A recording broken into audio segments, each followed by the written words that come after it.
Bueno, arrancamos con los aldehídos. Primero que nada es algo que ya hemos dentro de todo visto que los podemos obtener tranquilamente a partir de la oxidación de un alcohol primario. ¿Sí? Esta es una de las formas principales de obtención. Recuerden que un alcohol primario yo lo podía oxidar en un medio con dicromato de potasio y obtenía el aldehído, ¿sí? O podía usar el permanganato y obtenía el ácido carboxílico. Esta es una forma más frecuente de obtener los aldehídos, ¿sí? De una forma segura, que es oxidando los alcoholes primarios de esta manera. Bien. En cuanto a clasificación y la nomenclatura, más o menos ya la hemos visto cuando vimos la parte de nomenclatura. ¿Sí? Los aldehídos se clasifican de todas maneras en acíclicos o alifáticos, que son los aldehídos, digamos, de cadena, ¿sí? Cadenas de carbono, ya sean ramificadas o no. Los dialdehídos es cuando tienen la función, es lo mismo que el primero, pero en este caso tiene la función aldehído en ambos extremos. Y los aromáticos son cuando el aldehído en algún lugar de su cadena tiene el benceno, ¿sí? Ya sea de forma directa o indirecta en la cadena. A su vez, los que están en una cadena de carbonos, tanto los acíclicos y alifáticos como pueden ser los dialdehídos, pueden ser saturados cuando toda la cadena de carbono, digamos, tiene enlaces simples, o insaturados cuando se presenta algún enlace doble o triple en algún lugar de la cadena. Acá tenemos algunos ejemplos con los más comunes, digamos, estos tres nombres comunes debemos conocerlos, son los tres primeros aldehídos nada más: metanal, etanal y propanal. Sus nombres comunes son el aldehído fórmico, ¿sí? Todo lo que sea con fórmico o form, esa pronunciación inicial, viene de que tiene un solo carbono, ¿sí? De hecho, el ácido fórmico es el ácido metanoico, es el ácido que tienen las hormigas, ¿sí? Ténganlo en cuenta, por ahí para recordarlo. El ácido acético, que es el que da el nombre al aldehído acético, que es este. El ácido acético es el ácido de dos carbonos, que es el del vinagre, ¿sí? Y van a ver que existe el ácido propiónico, que es el ácido propanoico, y es el que le da origen al nombre del aldehído propiónico, que es el propanal. Bien, la nomenclatura ya lo hemos visto más o menos en, digamos, cuando vimos la parte justamente de nomenclatura de este tipo de compuestos. Simplemente se nombra como si fuese un alcano, la parte inicial es normal, pero la terminación es al. Metanal, etanal, propanal, butanal, etc. Sin indicar la posición, porque siempre va a ser en el carbono número 1. Siempre la función aldehído se va a encontrar en el 1. Entonces cualquier ramificación u otra cosa que haya va a estar numerando desde el 1 hacia donde sea. ¿Sí? Acá tenemos algunos ejemplos de aldehídos insaturados. ¿Sí? Estos nombres comunes no hace falta que los sepan, porque no son tan usados.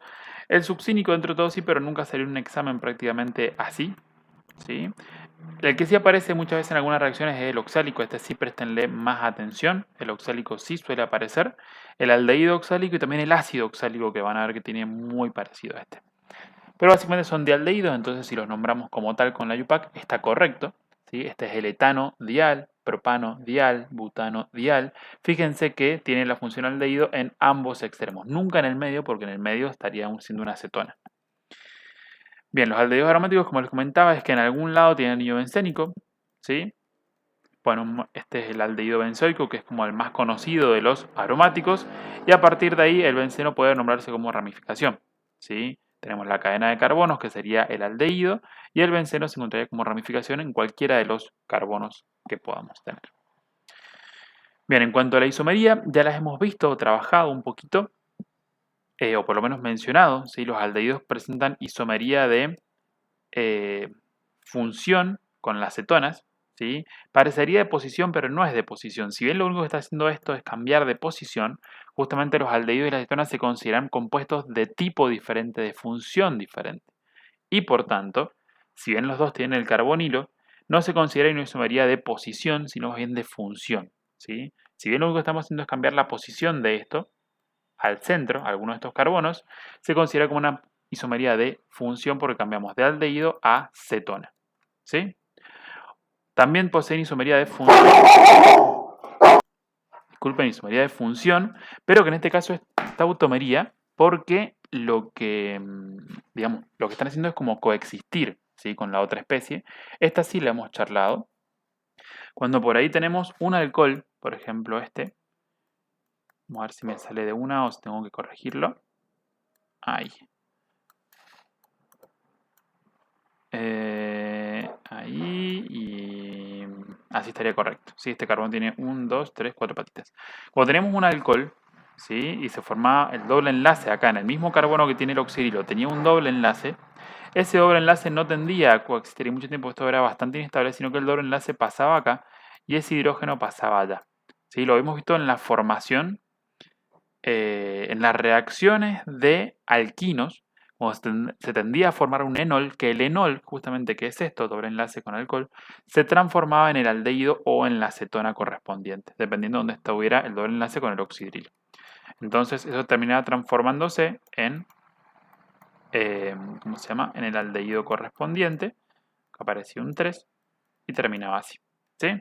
Pero justamente como hay una seria coexistencia entre los dos, entre los dos componentes, los dos tipos de compuestos, coexisten en cierta forma en cantidades, si bien el enol es menos estable y por tanto siempre se termina transformando en el aldehído, coexisten, son isómeros de función y por eso lo denomina tautómeros. ¿Sí? Muchas veces a los isómeros de función se los conoce como tautómeros cuando pueden generar esta coexistencia. Bien, y acá nos da un pequeño ejemplo justamente cuando una de las reacciones de los alquinos, ¿sí? Que se oxidaban en cierta forma, habían como una reacción de hidratación, entonces se le agregaba el agua básicamente. Habíamos visto el mecanismo, pero básicamente lo que sucedía es que se le agregaba agua, entonces entraba el hidrógeno y el oxidrilo, siempre por adición tipo Markovnikov, pero en este caso da igual. Y esto, ¿sí? Coexiste, pero con más tendencia a formarse el aldehído. De hecho, lo que se decía es que el producto final es directamente el aldehído, no se tenía en consideración este como producto intermedio. Sin embargo, fíjense que es un alcohol importante, alcohol vinílico es dentro de todo conocido, pero es menos estable, entonces directamente se transformaba en el acetaldehído, ¿sí? O etanal. Bien, método de obtención vamos a encontrar 4, ¿sí? Este se los agregué en esta listita porque no estaba y sin embargo la reacción está más abajo, así que se los agregué acá para que lo tengan en cuenta desde el comienzo. Tenemos la oxidación de alcoholes primarios, que justamente la hemos mencionado, la hemos desarrollado, visto en alcoholes. La hidratación de alquinos, que es justamente la que estábamos comentando antes, que el alquino se hidrata, ¿sí? En un medio con ácido sulfúrico y en sulfato mercúrico. Y lo que sucede es que se produce la adición del agua por Markovnikov, en este caso, bueno, da igual en el acetileno, pero siempre Markovnikov en este caso. Y lo que se producía es un producto intermedio que era el enol, pero como producto final siempre consideramos que era el aldehído en mayor cantidad y por tanto se lo considera en esta sección. ¿Sí? La acilación de Friedrich-Krapf, que esto mal que mal lo hemos trabajado un poco cuando vimos el benceno. Esto que hasta acá, C6H6 es el benceno, ¿sí? Para que lo tengan en cuenta. Ponemos así, ponemos el circulito, fíjense que es lo mismo que el benceno. Básicamente lo que pasaba cuando teníamos un producto, cuando hacemos reaccionar un compuesto con cloro, con este reactivo de medio, lo que sucedía es que el cloro se iba, ¿sí? Entonces quedaba unido por medio de este carbono la molécula, ¿sí? Fíjense que este es un cloruro de metilo, es decir, es un ácido carboxílico. Este nombre está mal, de hecho, es cloruro de metanohilo.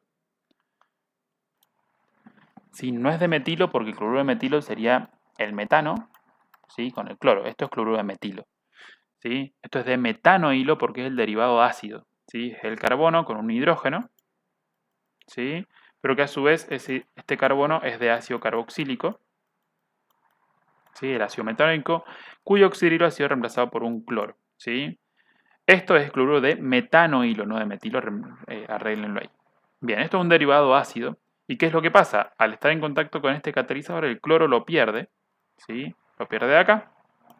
Entonces, con esta patita se va a venir y se va a unir al benceno. Va a reemplazar uno de los hidrógenos del benceno, formándose lo que sería, ¿sí? Fíjense, quedaría el benceno. Esto así, uno de sus hidrógenos sería reemplazado por el carbono con doble enlace oxígeno y ese hidrógeno, ¿sí? Formándose así el aldehído benzoico. Bien, el cloro, por supuesto, se va con el hidrógeno que salió del benceno y forma el ácido clorhídrico, pero no sería el compuesto importante, ¿sí? Tengan en cuenta estos detallitos a la hora de analizar esta reacción, ¿sí? El nombre y, si quieren, pueden dibujar el compuesto en grande. Y la otra forma de obtener aldehídos es la reducción de cloruros de ácido. En realidad también se puede reducir ácidos carboxílicos a aldehídos, la reacción es exactamente igual. ¿Cuál es el tema? Que el ácido carboxílico, nosotros habíamos visto cuando estuvimos viendo alcoholes, que se reducen aldehídos, sí. Pero después la reacción, si no se detiene ahí, si no nos dicen que reacciona un ácido carboxílico con un hidrógeno para obtener un aldehído y no nos especifican un poco, nosotros continuamos la reducción y el aldehído continuamos reduciéndolo a lo que sería el alcohol primario. ¿Sí? Pasamos de ácido carboxílico al aldehído y de aldehído al alcohol primario. Entonces no teníamos muy bien la reacción. ¿Se puede? Sí. Cuando nos dicen que una molécula de ácido se reduce a algo, generalmente se reduce primero al aldehído y después se sigue reduciendo al alcohol. Sin embargo, cuando se reduce el cloruro de ácido, en general esta reacción es más fácil de detener o de controlar y se reduce el cloruro de ácido a aldehído. ¿Qué es lo que sucede? Básicamente el cloruro de ácido, ¿sí? Que puede ser una cadena de carbonos unido al carboxilo y al cloro, ¿sí? Es decir, por ejemplo, CH3, CH2, esto sería mi R, mi cadena de carbonos. Llegó al carbono del carboxilo del ácido, pero el oxidrilo está reemplazado por un cloro, ¿sí? Y si en vez de una cadena de carbonos tenemos el anillo bencénico, de la cadena de carbono tenemos el anillo bencénico, que me salió un poquito deformado, pero es anillo bencénico. En vez de la R se coloca el AR de arilo, ¿sí? Pero es lo mismo. Son dos especies en las cuales viene un ácido carboxílico, pierde el oxidrilo, se le agrega el cloro, logra el cloruro del ácido, que este tipo de compuestos lo conocemos, los cloruros de ácido. Y lo que pasa en esta reacción es algo muy simple. Lo único que sucede es que se reduce, se pierde el cloro y en su lugar entra un hidrógeno. ¿Sí? Entonces, se pierde el cloro, en su lugar queda el hidrógeno y se logra el aldehído. ¿Sí? Fíjense qué sencilla que es esta reacción para lograr el aldehído. Bien, en todos los casos, cualquiera haya sido el ácido, se reemplaza el cloro por un hidrógeno y se logra el aldehído. ¿Sí? Es muy sencilla. Propiedades físicas, a prestarles atención, sí, son varias. ¿Sí? Vamos a llegar hasta acá, las otras propiedades químicas las vamos a ver aparte. Estados de agregación, relativamente importante, esto sí lo he visto en alguno que otro examen, en alguna pregunta teórica. Son todos líquidos a temperatura ambiente excepto el metanal, es decir, el de carbono 1, que es un gas, y algunos términos superiores que son sólidos. Es decir, no son todos líquidos, no son todos gaseosos, ni tampoco son todos sólidos. ¿Sí? Tenemos el primero que es gas, después hay un montón de líquidos y los últimos son sólidos. Tenemos una mezcla de todo. No importa que sepan cuáles son líquidos y cuáles son sólidos. Simplemente que el primero es gaseoso y con eso estamos. Temperatura ambiente. Puntos de ebullición. Recordemos que esta es una molécula que tiene un carbonilo, ¿sí? Los aldehídos tienen el carbonilo igual que las cetonas. El carbonilo tiene un cierto momento dipolar, es decir, tiene un dipolo ahí. Entonces, tiene un punto de ebullición apenitas mayor que los hidrocarburos normales, es decir, que los alcanos, por ejemplo, ¿sí? De similar punto. Esto significa hidrocarburos de peso molecular semejante. ¿Sí? Entonces, si lo ponemos con un hidrocarburo de peso molecular semejante, tiene un punto de ebullición apenitas mayor, ¿sí? Por ese momento dipolar pequeño. Sin embargo, el punto de ebullición de los aldehídos es más chiquito que el de los alcoholes, porque los alcoholes, como vimos, podían presentar puentes de hidrógeno entre sí. ¿Sí? Bien, entonces fíjense como para que tengan en cuenta acá los puntos de ebullición, apenitas, ¿sí? Generalmente las de las cetonas van a ver que es mayor que los aldehídos en los primeros casos, ¿sí? Pero a medida que ascendemos y la cantidad de carbonos, ¿sí? Aumenta, por supuesto, el número del punto de ebullición, pero se empiezan a igualar de a poquito. Y prácticamente los aldehídos y las cetonas se comportan de igual forma respecto del punto de ebullición. Sin embargo, si acá ponemos un alcohol de 5 carbonos, va a tener mayor punto de ebullición, y si acá pusiéramos un hidrocarburo, un alcano de 5 carbonos, el pentano, van a encontrar que el punto de ebullición es menor. ¿Sí? Esas relaciones tienen que saber cuál es mayor y cuál es menor, no tienen que saber acá los números puntualmente. Bien, fíjense que el punto de ebullición del formaldehído, es decir, del metanal, es menos 21 porque justamente está en estado gaseoso a temperatura ambiente. ¿Sí? Solubilidad en agua. Bien, los primeros términos son solubles en agua, ¿sí? Los primeros, el carbono 1, carbono 2, carbono 3, los primeros aldehídos, justamente por este momento dipolar que tiene el carbonilo. ¿Sí?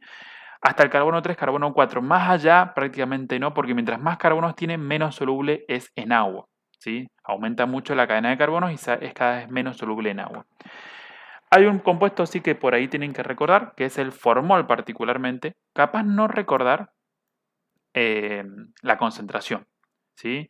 Pero sí recordar que el formol es una solución de metanal, ¿sí? En agua, ¿sí? justamente acá confirmamos que el metanal es soluble en agua. De hecho, la solución de formol es metanal en el agua. ¿Sí? Entonces, si le dicen formol, recuerden que no es un alcohol a pesar de la terminación, sino que es una solución de este aldehído de un carbono en agua. Simplemente eso. Acá tengo una pequeña muestra en cómo se forman los puentes de hidrógeno entre el carbonilo, ¿sí?, del aldehído o la acetona, y el agua. ¿Sí? O entre el carbonilo de una acetona y el carbonilo de un aldehído. ¿Sí? Perdón, esto no es un carbonilo. Mala mía, lo vi mal. Esto es el oxidrilo de un alcohol. ¿Sí? Entonces, por eso, los compuestos con carbonilos son solubles en agua y son solubles en alcohol. ¿Sí? Justamente por tener carbonilo. Por supuesto, los primeros, ¿sí?, los primeros, carbono 1, carbono 2, carbono 3, carbono 4, y a medida que ascendemos cada vez es menos soluble en agua. Respecto a la densidad, son todos menos densos que el agua. Todos. La gran mayoría de los hidrocarburos son menos densos que el agua, así eso tenganlo siempre en cuenta. Y acá les he dado un último dato respecto al olor. Realmente este es el dato menos relevante respecto a las propiedades físicas. Básicamente los primeros aldehídos tienen olores irritantes, pero a medida que aumentamos el peso molecular van teniendo olores agradables, sobre todo los aldehídos aromáticos. ¿Sí? Al final les da algunos otros ejemplos, pero de vuelta, por ahí el importante es este, el benzaldehído, y este que es la vainillina. Realmente no hace falta que lo sepan de memoria, de hecho a veces aparecen en exámenes, pero les dicen cómo es el compuesto o les comentan algún detalle. Por ejemplo, la vainillina es el compuesto, les dan el nombre para que ustedes lo puedan armar. Y les preguntan, no sé, su peso molecular, los tipos de grupos funcionales que aparecen, etc. ¿Sí? Estos son ejemplos para que ustedes sepan. Por ejemplo, fíjense, la canela es un aldehído y tiene ese olor tan característico, la vainillina también. ¿Sí? Mientras que los primeros, metanal, el propanal, el etanal, tienen olores bastante irritantes. Estos tienen olor agradable.